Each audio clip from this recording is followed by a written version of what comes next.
pocket. Benson Tower? Okay. Did they notice to come to you?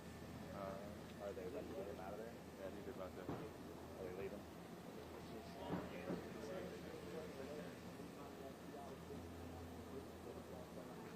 What'd you say?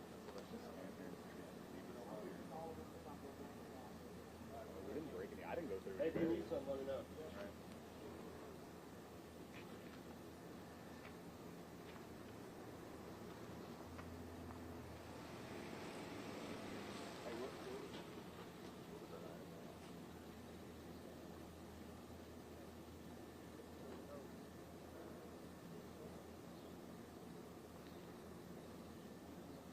Yeah, I want to walk down there, and I can do like we can do like a walk and talk, like.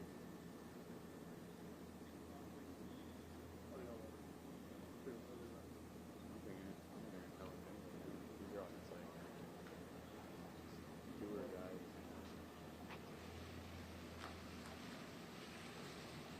I think the best thing. Let's walk all the way down there and start, and we'll just walk the whole 3 blocks on our own. I'll follow you. You'll bring me out? Yeah. Kristen will at least. Yeah.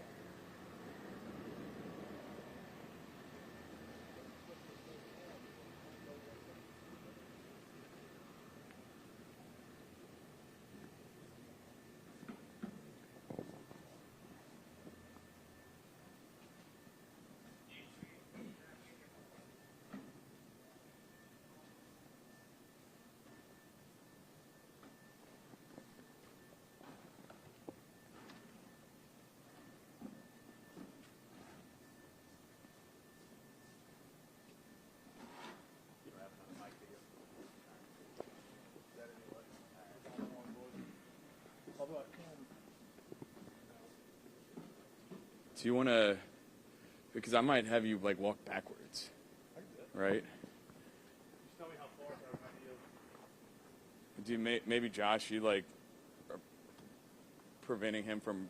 I'm fine. We'll do the street, right? Yeah. Hey, you want me to be a spotter?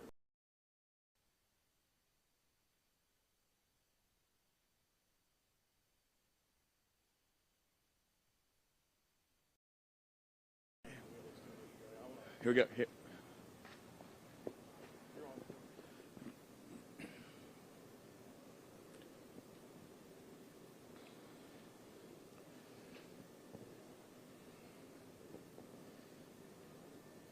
Yeah, hey Lucy. We're here actually on Bourbon Street, the first news crew allowed on Bourbon Street here. We are, I wanted to show you the scene now. It's been cleaned. It's, the FBI has processed it. It hasn't been fully reopened yet. We're waiting to hear when that's going to happen. The governor was just down here with state police, as well as the Louisiana National Guardsmen, who, as they walked through these 3 blocks of Bourbon Street to just sort of see the scene before anything is reopened, discussing some of the things that need to happen before the reopening can happen. That includes, you know, the supply trucks, the linens that have to come in through the hotels. You know, there's trash, just trash that normally would need to be taken out anyway. And look, you see this right here, Lucky Dog cart, still in the streets, unmanned. Usually these are rolled away. You know, the operators, they roll these back and forth between the warehouse where they're kept every single day. So that's still here from this. All right, now we're here at Bourbon and Iberville, right on this first block of where all of this happened.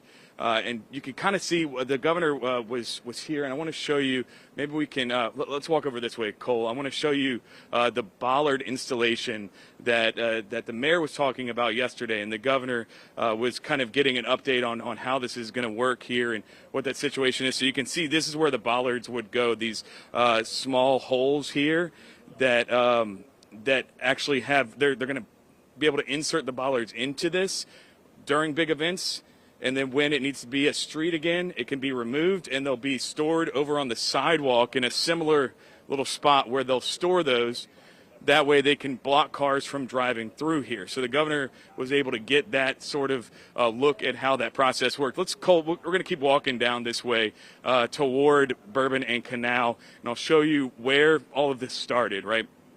So here, this is the first block, and normally in the past, the bollards really started there. But you can see there's a wedge down here, and we'll walk that way and get to it and show you. We do know that the governor is going to do an update with us around 10 a.m. this morning, giving some additional details. We hope to learn more about the FBI's investigation. He spoke about that investigation, saying, look, it's a full-scale process. They aren't leaving any stone unturned. They're following up on every lead that they get to ensure the safety of everything. But the governor himself says he's going to the Sugar Bowl today. He's prepared, and he knows that it's going to be a safe time. We spoke with Superintendent Chief Ann Kirkpatrick earlier this morning with the NOPD. She says that this is a situation. The investigation is with the FBI, but the NOPD is doing everything they can right now to ensure the safety of the big event today and the safety of the city overall. So let's, as we get down here, I'm going to show you this wedge. So yesterday, Ann Kirkpatrick spoke about it in the press conference. The wedge that's supposed to stop a vehicle from entering into the street, it was deployed, but apparently it wasn't engaged. The wedge wasn't up to stop the car because she said the wedge sometimes gets stuck, and they were worried that it would get stuck and an emergency vehicle wouldn't be able to cross down the street here. That's this wedge right here. So they had deployed it, but they didn't engage it because they were afraid that it would get stuck and then emergency vehicles couldn't come through.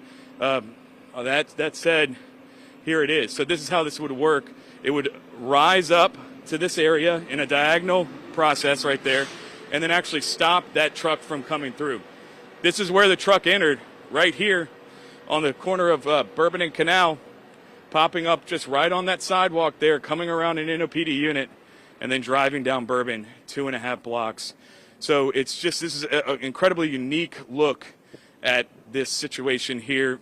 We'll take a long look down Bourbon Street as you see the IV waste truck there completing the process of sanitizing the street, doing the normal work that they would have to do, like taking out the trash and all the various trash cans and the companies that had trash just from the day and the evening, and then also sanitizing that horrific scene. And just an incredibly somber moment, and one of those moments in reporting, I'll say, it's difficult.